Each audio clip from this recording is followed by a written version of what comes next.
Hello, friends. Welcome back again to Politics Today. Um, I'll just say thank you for those that went out there to vote. Thank you for those that went out to try to rescue our democracy. I have a few things to say here, and I have a few videos to play for you here. I'm going to start with the first one, and then we're going to analyze that because this is ballot box snatching. Let's start with ballot box snatching, and then we'll go to the next video. Guys, they just stole the ballot boxes from my unit. Like, they literally stole it just now.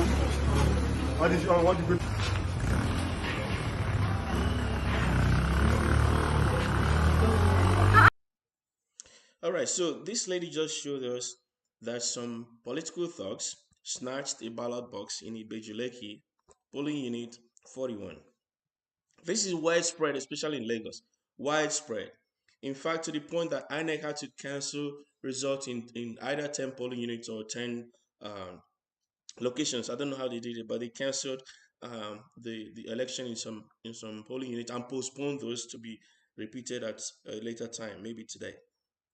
But that was a thug or thugs snatching ballot boxes. And we saw the video all over the place. Why are they snatching the ballot box? What is the intent? To influence the election, of course, in their favor. But why would you do that? So that you can win. So why do you want to win? So you can serve. So why would you snatch my votes to serve me? Well, let's hear from former President Goodluck Ebele Jonathan. Let's hear from him. I always tell people that if you are so ambitious, then go and do business. You cannot force me to take you to serve me. If you want to be in the state assembly and people don't want you, fine, go and sleep. You want to be a governor and the people don't want you, go and sleep or do business. But if you want to serve us as people, then you must be humble and you will not kill us before you serve us. I couldn't have said it any better myself. Why would you why would you force yourself to serve me? Why would you steal from me to influence my decision, my will, so you can serve me? If anybody steals your vote or your mandate to serve you, are they really coming to serve you? Or are they trying to steal some more? I don't think anyone who stole elections or people's mandate has the intention to serve. Quote me anywhere. I don't think they have the intention to serve. And that's what we are facing in this country called Nigeria. It's a shame. It's a shame. What we have is a shame. It's an aberration. Now, let's talk about INEC a little bit. So, we know there's been talks about INEC server being hacked or down or have the technical glitch, as they call it. Technical glitch. So, let's go and look at the glitch that they had. So, INEC server, as you can see, in 2020, there was no activity in INEC server. 2020, there's nothing. 2021, nothing. 2022, that was when it was apparently set up. So let me make sure that you can see what I'm showing you properly. So I'm gonna resize. Let me resize my screen so you can see this properly. All right. I think you can see it a little bit better now. So in 2020, nothing. 21, nothing. 22, there's some activities, and 23 at the beginning, you see a spike of activity. So let's go to 2020. And in 2020, so that's 2022, sorry, when they set it up. So around February and March, there's a lot of things that happened. And then June, and then July, and so on and so forth. So I think probably Ekiti election or maybe Oshun election happened somewhere in between here. But let's go to 2023, which is the year we're in. In the year we're in the whole of January, no activity. February, around February 21st, there was one activity that happened on either 5:04 a.m. So this requires login. I'm not going to go there. So there's an activity that happened around that time. Let's go back there again. Around 5:04 p.m. Sorry, 5:04 p.m. GMT time. And then on the 24th, the eve of the election, there were two activities that took place there. Um, so INEC can tell us what happened here. On the eve of the election, so there were two activities. And then on the election day proper, there were more activities that took place. INEC can talk to that. They know what happened, so they can speak to that. I'm just opening them in new tabs. All right, I'm going to stop here so far. And then, of course, there was other activities on the 26th and 28th, nothing on the 27th. And then on the 5th, on the 3rd of March, and then 5th and 7th and 8th and 10th and so on and so forth. So no activities reported so far for the 18th. This crawl event happened after the fact. So the server will go and crawl those machines to monitor the changes and track them. So INEC knows something happened on the 24th. There are two activities that happened on the 24th. So they should tell us what really transpired on those dates. Right. Let's just go to something else. Here, I want us to look at the INEC results in some locations. So let's look at some INEC results in some locations. All right. So I saw this and it's so interesting. This is Lagos. Lagos Ago O in Lagos state governorship elections. This was from yesterday. I just took one of them and I really liked it. This one here. As you can see, result looks clean. APC apparently got 62 and Labour Party 5, PDP 2. It looks clean. There was a mutilation, a little bit of mutilation on APC side, and whoever reported they signed against it. You can see that the signature or the initial to show that the mutilation was done by the original person that entered it. So it looks clean. So I thought, oh, that's nice. However, I started noticing problem when I checked the next one. So I saw this and I said, okay, RCM Primary School, and that's exactly what they wrote on the result sheet. RCM Primary School, good. So I closed it, and then I went to the next one, which is Meth Primary School, and when I checked on that, behold, it has the same results, the same signature, the same 62, and the same RCM Primary School. Amazing stuff. INEC, good job. So I don't know what's up with INEC. I don't know the level of ineptitude that they show in that place. So let's look at another one, Alta Primary School. Quick view of that shows us amazing something. Here, you can see TPEX at work. TPEX at work, right? The TPEX A and AA and AAC crossed out the number, the later value of for AAC. They had one initially. For APC, they had something. Whatever they had was maybe double digit, but they changed it to triple digit, 120 versus whatever they had before, maybe 20 or less, or 12. I don't know. For Labour Party, you can see they initially had 67. You can see 67. So what they did was they scratched out the 60 and they left 7. So the 67 became 7. Right? For PDP, they initially had six votes, 6. They scratched it out and they put 43 for them. So here you can see 40 and 3. Right? So I don't know what they were up to. I don't know why they did this. But INEC, you can answer to that question. all the tipexing going on here. INEC, good job. You guys have just shown the level of ineptitudeness that I've never seen anywhere else.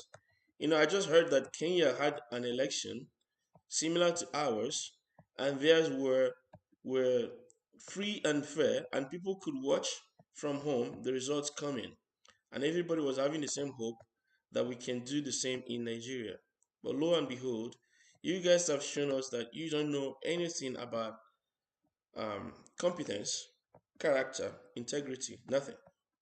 So I also did another one. I just did a random one in Lagos. So I just clicked Lagos and I think I did Badagry, the first one, and then I just took the first one again, Ajudo. I didn't do any research, I just picked the first one.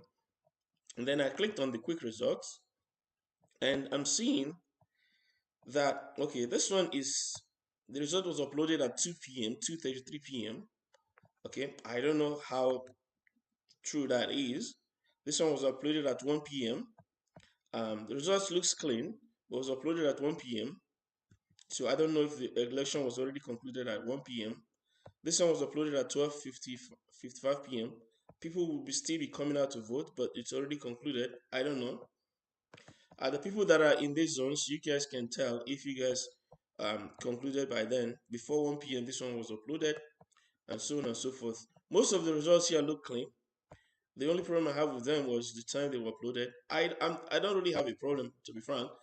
It's just up to the people on ground to say, yes, we were out there and we uploaded our results by that time. Because I know many people have issues coming out to vote because of the thugs all over the place. I'm ashamed for you guys. Um, they tell us, all the time that, oh, you guys are cerebral, but I don't know, I don't know. With all the thugs, I don't know what to say. But yeah, you guys be the judge. If all these places were done before 1 o'clock, most of them, as I'm opening them, many of them were done before 1 o'clock, 12:30. They already uploaded. So you be the judge. I won't say much about that. All right. So the only thing I want to say here is, you want to be our leader, you want to be our governor, our president, and you have to steal our votes to serve us. You should be ashamed of yourself, right? Because you're bringing the whole country to this disrepute and disrespect, and this should be stopped. This should be stopped. There were so many people that were, uh, pitting one people against one another, on tribal levels, on tribal lines. But when we go out to the West, we want to have equal rights with everybody. But in our own backyard, in our own country, where we call our own country, we don't treat ourselves with respect, and we expect others to treat us with respect. So this is beneath anyone in any level of dignity. This is beneath. So we need to grow up. We need to get over this. All these political jobbers, people that, our political rent seekers, we should be careful. And for those that lost their lives, their loved ones are the ones mourning them. They are the ones that have the loss. But the politicians, they have their families overseas, all over the world, in the West, in secure places. But you have a country that is not secure, and you allowing people who have been stealing you blind to keep stealing, to send your children or to send you yourself to go and snatch ballot boxes, and in the process you could be killed. So just advise yourself: is this what you want? Is this the future you want for your children? Is this the future you want for your children, for the unborn generation? Is this the future you want to bequeath them? Anarchy and destruction, God forbid. All right. And I want to thank those that came out to vote for whoever they voted for. Thank you. Because that is how democracy should be. You should come out and exercise your right. Whoever you want to vote for, you put your fingers down against their logo, their party logo, and you've done your job. So thank you, whoever you voted for. Thank you, and for my hometown guys, thank you for voting my candidate there. Even for the state and for the East to West constituency, thank you guys for voting my candidates, and I appreciate you all. So let's keep these guys accountable. So Engineer William Amoka, we are going to hold you accountable, and Edo Gatu, We're going to hold you accountable. We're going to be checking on you guys and looking at what you're doing so that we will know if you're qualified for a second term or if we should replace you. So this is the beginning. First of all, congratulations. But hey, the work is just about to start. Once you are sworn in from May 29th, you get down to work, right? So if you need any help in any way, you know what to do. Reach out to your homeboy, and I'll help in any way I can. But then also we need to be accountable.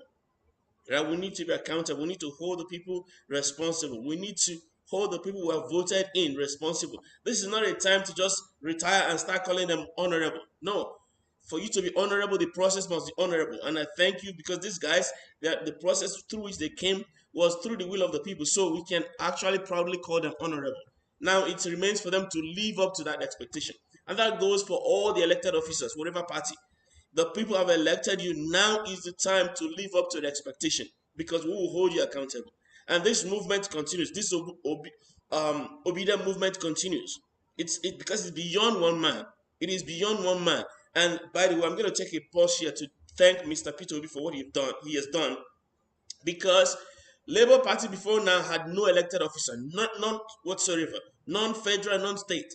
But now we have 40 federal elected officers, 6 Senate elects, and 34 House of Representatives elect. And then now on the state level, we have 3 governors elect, Enugu, Delta, and Abia. I hope it holds. And please, just be careful, right? So at least we have 3 now, potential, let's say potential governors elect. And they'll have so many House of Assembly elects. And these are thanks to Mr. Peter Obi and integrity that he brings to bear. So thank you, Mr. Peter Obi. We appreciate what you've done. And we are with you to reclaim your mandate because the people, you won the people. Doesn't matter what INEC is saying, you've won the people. And we thank you for helping others to come up. And we're going to continue this. This movement is just the beginning. This is just the beginning, right? We're going to continue this until we reclaim our nation fully, until we reclaim our mandate. Doesn't matter what the thieves are doing, we have to reclaim our mandate because Nigeria must work. Nigeria must work. All right. So thank you, Mr. Peter Obi, and thank you for everybody. Thank you to everybody that supported him. Pat Otomi, thank you. Thank you for Todo Inokube. I know that they tried to witch hunt you, but thank you for what you've done. Thank you to Dante Baba Ahmed. Thank you for Yusuf, Aisha Yusuf. Thank you for, I think, is it Yusuf or Yusuf? Yusuf. Thank you for your support. Thank you to Kenneth, to Okonkwo, and all the Pharaoh Timi. Thank you, all of you. Thank you to Faz. Thank you to Mr. Macaroni, all the Hollywood, Nollywood actors. Thank you to all of you. Thank you to the everyday Nigerian. Thank you to the little girl that was on the rally, on the 1 million man march. Thank you to everybody, all of you. I cannot mention all the names. Thank you for coming out and lending your voices. And this continues. We must hold these guys accountable and responsible because this is not the end of it. This is just the beginning of the journey because we have to be involved. We have to evolve our democracy to what I refer to as participatory democracy. So we'll talk about that on a different subject, but we have to evolve our democracy to that point where all of us are involved. All of us are involved because it is about all of us. Because democracy is the government of the people, by the people, for the people. That is how democracy is described, and we must be part of it. It must be for us, and it must be with us, and the governors must be among us. The government, the leadership, the power must remain with the people. The power must remain with the people. So thank you, everyone, for your support, for your contribution. Again, I'm going to sign out here. Please like, share, subscribe, comment, and I will see you as the whole thing evolve because we're still going to be talking about INEC. After this period of the governorship election, we're going to switch over to the courts because we have to hold the courts accountable and we have to remind them that they have to do right by the people. They have to do right by the people. So we're going to shift our attention to the courts, to the presidential election presidential election petition tribunal. We're going to switch over to them, and then we're going to switch over to the Supreme Court because I think it might get up to there. So, and as you've heard from Amechi, that the INEC chairman was was appointed by someone from Tinubu's camp. So you, of course, you understand what is going on. So, but that's not even a problem. Let us just keep watching and and reporting on that and bringing up our evidence. Like we have shown that there was a change on INEC server. Somebody, please take it as a task on your side to find out what that change was and give us a log, because we need to do forensic evidence to know what happened on that INEC server. What happened on that INEC server? Why was it that the presidential election results were not uploaded, but the House of Representatives were, Senate were, but the presidential not? Did they tamper with the access control list? Did they tamper with the password? Did they tamper with changing the server name or something like that? Doing something that will, or maybe removing the presidential login from the access grant list? What did they do? Or the access control list? What did they do that prevented the beavers from uploading the results? We need to check this. We need a forensic evidence on this. We need to subpoena Amazon or whoever, I think it's Amazon hosting for INEC. We need to get the record, the digital footprint of all these things, because this is just the beginning, right? This is our generation. This is the information age, and we have to prove and show that we know what's up. We know what's up. So let's prove that in court, because again, the court is not a court of truth. The court is a court of justice. The court is a court of evidence. We have to come up with our evidence, because even if the court knows the truth, they won't act on it. They'll act only on evidence. So let's get our evidence together. Let us go to court. So, ladies and gentlemen, I'm signing out here. Like, share, comment, subscribe. Again, yours truly, number one unofficial spokesperson of the Mama, Papa, Pekin campaigns. And this time around, campaigns are over, so I'm just unofficial spokesperson of everybody and then unofficial interpreter of Mr. Peter Obi. So I'll be interpreting for him and I'll be interpreting for everybody else. Okay, so I am your unofficial interpreter. So that's what I'm going to change my title to, your number one unofficial interpreter. All right, so let's do that. Please share this video, make it go viral. And one more thing, I almost forgot. Thank you for 281 of you who have subscribed over the past couple of weeks. Thank you so much. Thank you, thank you, thank you. You have subscribed and so many views. We have had more than 40 something thousand views. So thank you. In a couple of weeks, So the first video I put here has only 5 views, and that video has been there for 5 months. But the moment the election started, moment it was about like the middle of February or so, when we started posting more videos, from the middle of February to the middle of March, we had more than 40,000 views, more than 200 subscribers. So thank you so much. And please keep on doing that. Keep on subscribing, keep on liking. And like I said, I'll be interpreting for everyone from now going on. We must monitor this government. This is not, the job is not done. Don't take it that your job is done. No, this is just the beginning, because we have to vet them out for the next cycle, whether they're going to